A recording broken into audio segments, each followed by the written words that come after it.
హరి నీకు పర్యంకమైన శేషుడు చాలా పవనము భక్షించి బ్రతుకుచుండు. ననువుగా నీకు వాహనమైన ఖగరాజు గొప్ప పామును నోట కొరుకుచుండు.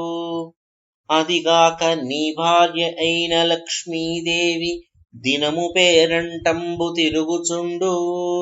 నిన్ను భక్తులు పిలిచి నిత్య పూజలు చేసి ప్రేమ పక్వాన్నముల్ పెట్టుచుండ్రు.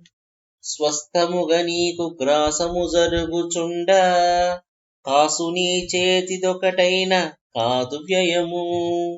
భూషణ వికాస శ్రీధర్మపుర నివాస, దుష్ట సంహార నరసింహ దురిత దూర. ఓ నరసింహస్వామి, నీకు పాన్ పైన శేషుడు గాలిని భోంచేస్తాడు. నీ వాహనమైన గరుత్మంతుడు పామును తింటాడు. నీ భార్య అయిన లక్ష్మీదేవి నిత్యం పేరంటాలకు తిరుగుతూ ఉంటుంది.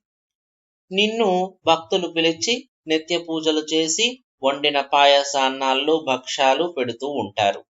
నీకు హాయిగా గడుస్తుంది. నీ చేతి నుంచి కనీసం ఒక పైసైనా ఖర్చవుతుందా? లేదు కదా స్వామి. భూషణ వికాస, ధర్మపుర నివాస, దుష్ట సంహార నరసింహ, నీకు నమస్కారం.